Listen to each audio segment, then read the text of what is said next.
Welcome back, Hive Mind. This is Shalazar with Hive Mind Gaming, coming at you with another Kickstarter video for Masters of the Universe, the board game Clash for Eternia by CMoN. Alright, so ever since I heard about this game coming out, I've been super excited.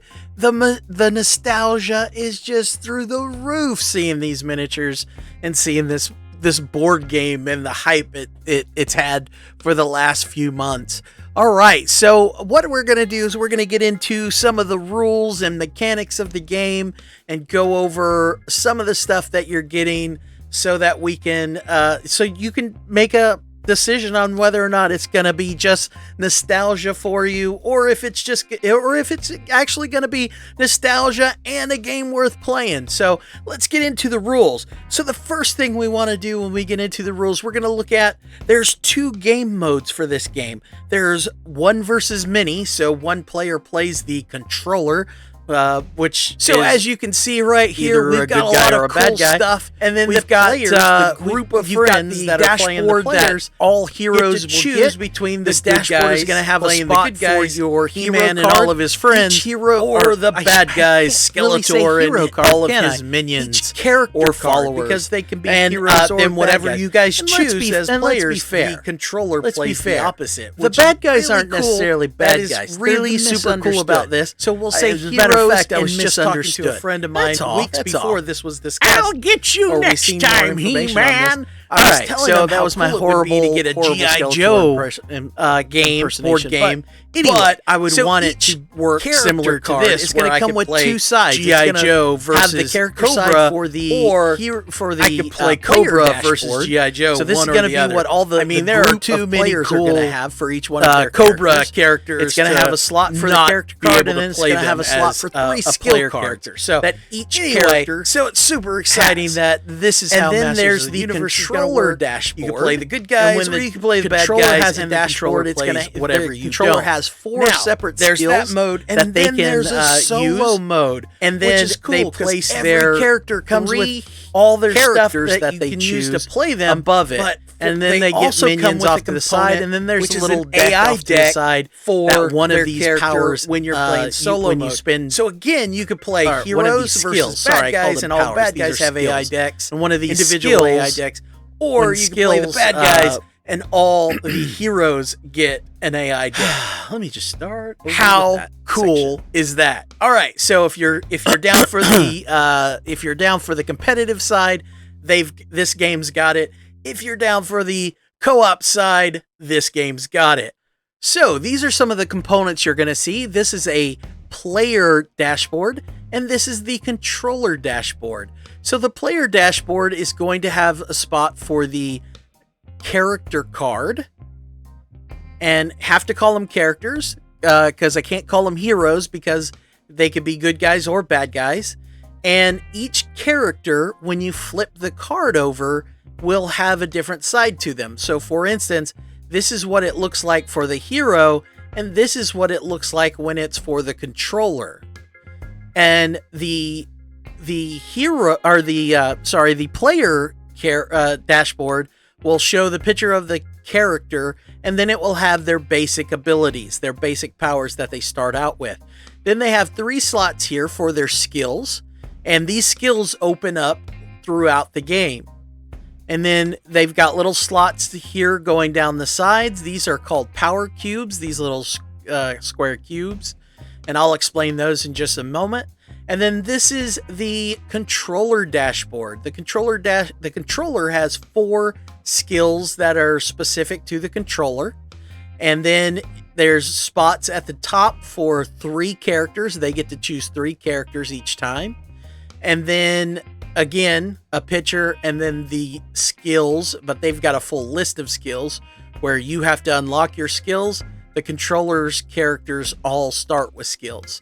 All right, and then they've got minions off to the side, and then there's a little deck of cards, which is basically a strategy deck. One of these skills, when you spin your power cubes to activate one of these skills, it allows you to draw cards from this strategy deck. And there's only a few cards in that deck, and once you run out, you run out. There, you can't get them back. They do have special dice these are the special dice. There are 3 symbols on these dice. There's the sword, there's the reticle, and then there's Castle Grayskull. If you're rolling to attack and you roll a sword, if it's a melee attack, then a sword counts as a success. If you roll the reticle and it's a ranged attack, then that counts as a success. And then if it's Castle Grayskull, then no matter how you're attacking, it always counts as a success. But it also gives whoever the attacker is, also receives a power crystal, which is this power cube. Now, with that being said, there are some abilities that say if you roll a castle, you get this effect as well. Very cool concept. The only thing is, a lot of these things are very similar to other games. Like, there's a lot of components or mechanics that are very similar. So if you look up here at the top, there is another dashboard, which is your tracker. Now, the tracker is pretty interesting because every character is also going to come with a little pog or token that has their face on it. So this is a hit point tracker right here. It's got numbers on it, and everybody starts at whatever hit points they say they start at. And as they take damage, they just move down this track. So you don't have to keep up with hundreds of little hit point tokens. So I like this always. This is always a better way of doing it. No matter what board game you're playing, this is always a better way of doing it. Unless you just got thousands of miniatures, then like zombie side, it would be really tough. But cool thing is, 1 hit, 1 kill kind of thing. So then you've got this tracker up here. So if any of you played Rise of Moloch, this is very similar to Rise of Moloch, where every character is going to come with an activation card, which is basically just a card that has their picture on it.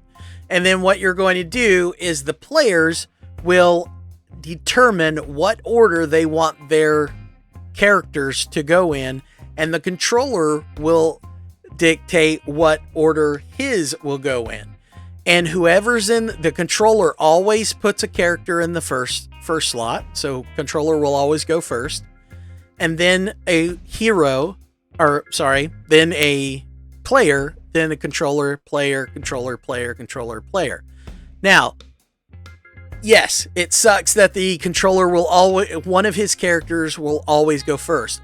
But the cool thing is that these power cubes, you get 1 power cube per the location that you are. So whoever's in this first slot gets 1 power cube. Whoever in the second slot gets 2, 3, 4, 5, etc. So the further down you are, the more you're building up power. I mean, it's almost like this is, Dragon Ball Z or something. Of course, I mean, we'd have to play a whole board game, and then at the end of that board game, start another board game, and while someone is powering up. But I mean, that's Dragon Ball Z, and that'd make for a really boring board game. But anyway, I digress. Let's go back into this. All right, so you get power crystals. Now, the power crystals is what allows you to use your skills and abilities, or even boost other abilities. So you may have a basic skill that allows you just to attack, and then you use power to actually boost it to make it stronger, give you more dice or do more damage, that kind of thing. So combat is very simple in this game. It's basically you roll an amount of dice that your attack tells you to roll, and depending on whether or not you're melee or range, depends on what icon you're looking for when you roll those dice. And then each character has a defense or an armor value, and so however many successes you get, you subtract the armor value from it. Any leftover successes become wounds, and you take that many wounds. So very simple, very straightforward, very fast, which I really like. All right, the game is played in rounds. So basically you have each round has 2 phases. You've got the order phase and the activation phase. The order phase, each team secretly determines the order they want their characters to activate. The players get theirs and the controller decides theirs. Now, I'm sure there are character abilities and character skills, things like that, or even some of these activation skill cards that players or characters and controllers can play to manipulate the activation track. So I'm sure there's going to be, because there was in Rise of Moloch, and I'm sure it's going to work very similar to that. All right, and then during the activation phase, one at a time, you flip over and do the actions. If you see, the controller only has 3 characters. They will always only have 3 characters. So what they have the 3 characters that they chose, plus they have what's called an activation card. Now, what the activation card does, it allows them to do special things, like gain power for their skills. There's a couple other things that it allows them to do, and it also helps with the minions. So the minions will always go during the activation phase. So if you only have one player and they only want to play one character, you can do that. So how that will work is, it's not going to be a surprise, like you can't cheese it, but basically every time the activation happens on those four turns, it's always going to be the same character. So he's going to activate, or she is going to activate 4 times each round. So that could be good or bad, because one, it's good because you're going to constantly gain power and the ability to power up and do your abilities. The bad part is you're the only target. So there's always that. So when there's only 2 characters, basically the players choose who goes when, but each character gets 2 activations. If there are 3 characters, you place the 3 in these first 3 locations that you want them to activate in, and then when you get to the 4th one, the players get to choose one of those 3 to take a second turn. Kind of like Imperial Assault, when you're doing the co-op for Imperial Assault. It kind of works the same like that, if you've ever played that. All right, and then if there's 4 characters, then obviously each one will only get to activate once per turn.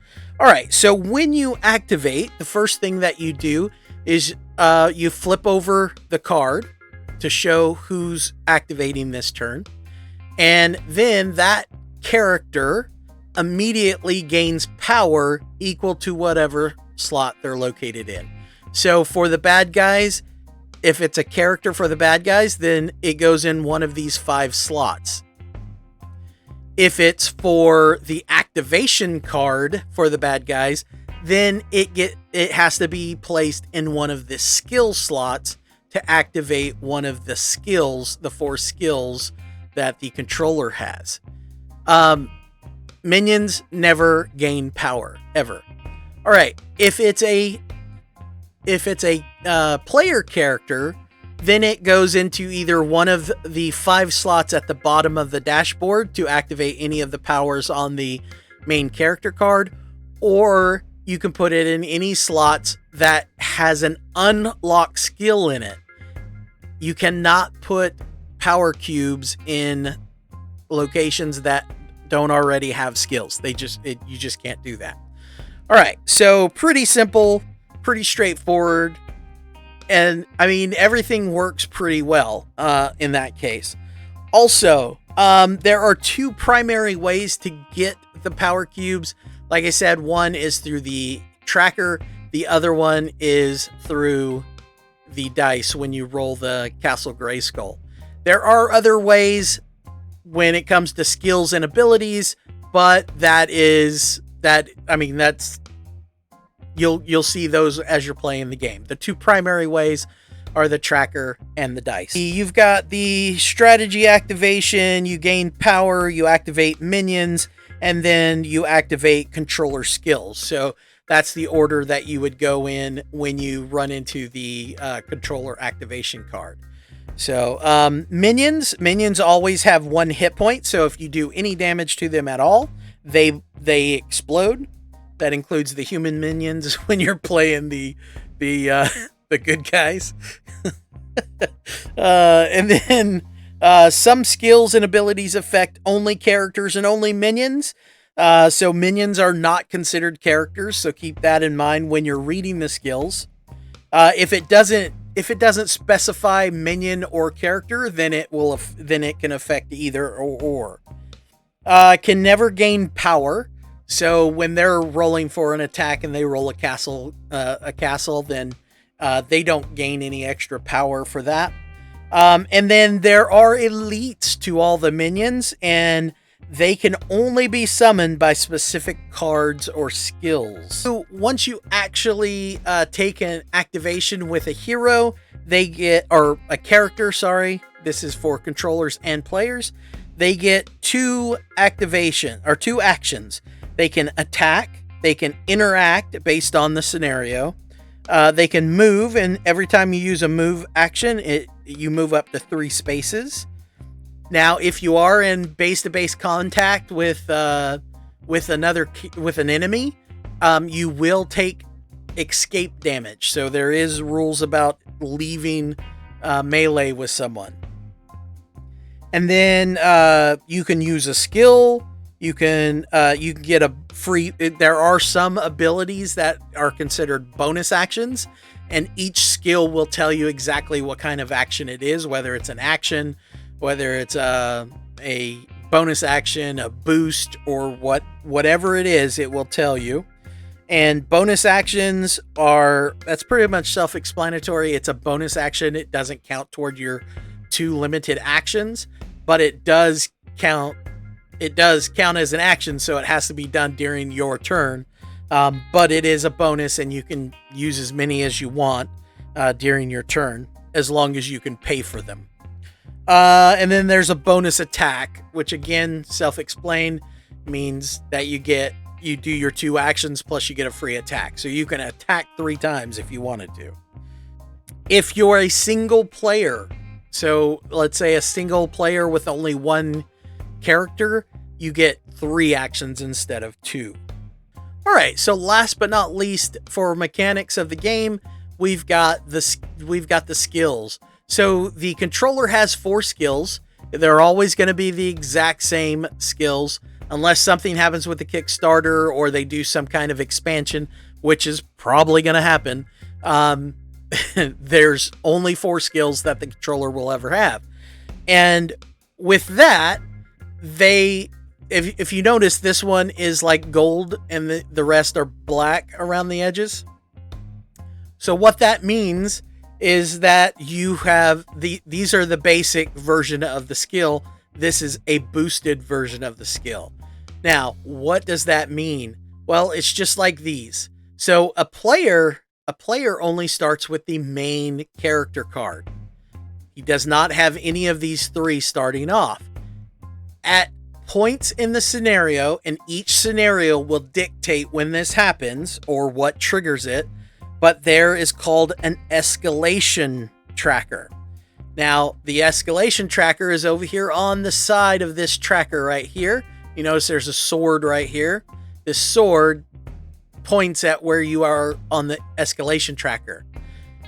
Skills are color-coded based off of this tracker.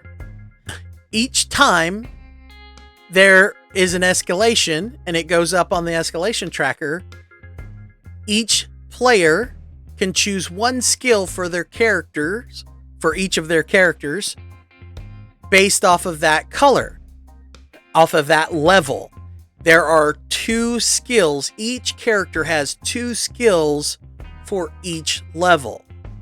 Now, since the controller, all of his characters have all of their skills from the start, his are based off of these 4 skills. So every time the escalation tracker goes up, he gets to flip one of his skills. That's why He-Man shows 1 skill here and they have 1 skill flipped, and it shows that the escalation tracker is 1 down. That's why that is that way. There's, once you pick a skill, when it comes to the players, once you pick a skill, you can't go back and pick another one unless the character has an ability that says you can. I would say that it literally says that in the book. So my guess is there's going to be characters probably like Manny Faces, who's not shown up yet. I mean, there's so many cool things they can do with Manny Faces. I mean, just so cool, because I mean, in the cartoons, they depicted him as like a completely different entity when he changed faces. So I don't know, it might be cool. And that's going to be very interesting once he turns into a beast, how that's going to be affected by Beastman.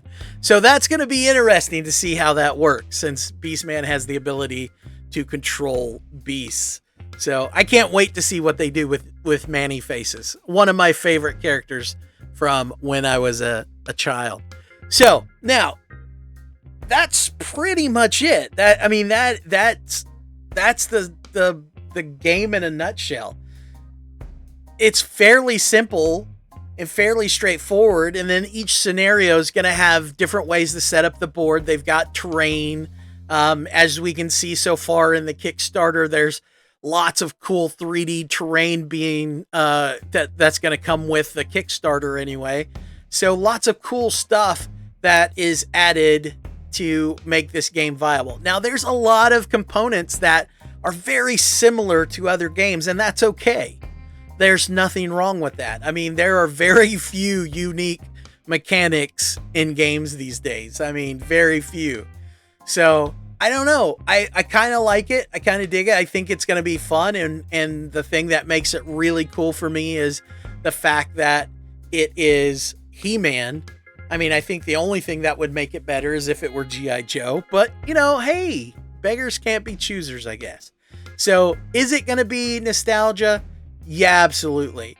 Is it going to be a game worth playing? Maybe. I mean, it looks really good. It looks very, very simple. It's a CMoN game. So, I mean, if you like CMoN games, you're going to love this game, because it's a very CMoN-esque game. It's got tons of characters and tons of playable characters like all their games. Then it's just a fast, quick, simple, game to actually play. So I don't know. I'm going to leave that up to you guys. Let me know in the comments what you guys think. What do you think about these rules, and how do you feel about this Kickstarter? Now, when it comes to the actual miniatures, the miniatures are very, very, very similar to the toys, and I'm not sure that I love it. I'm not sure that I love it. A lot of the poses aren't that dynamic. Some of them are really cool, but most are just very boring. I hate to say that because I love He-Man so much. But yeah, unfortunately, a lot of the poses are just, you can't do He-Man without doing the iconic, sword in the air kind of pose. I get that. And same with Skeletor, but some of these guys they just look boring. They're just standing there with their weapons in their hand. I mean, I don't know. I just don't know. And then you got Beastman, who looks cool because he's like in a crouch, ready to lunge and spring forward. I dig that, but some of them are just And then unfortunately, the other thing that they did is, okay, so back in the day, Mattel did the thing where everything was exactly the same except for the head. So all they did is gave it a new paint job and put a different head on it, maybe different hands, but everything else was exactly the same. The fur crotch, the legs, the feet, and the chest and the arms were all the same. So unfortunately, that's the way all these are done too, all the miniatures, which I get it's you know, on brand, but I wanted it to actually be more of the 2000s where they're individuals, they don't look so uniform, instead of just another paint job with a different face on it. I don't know. I was a little disappointed in that.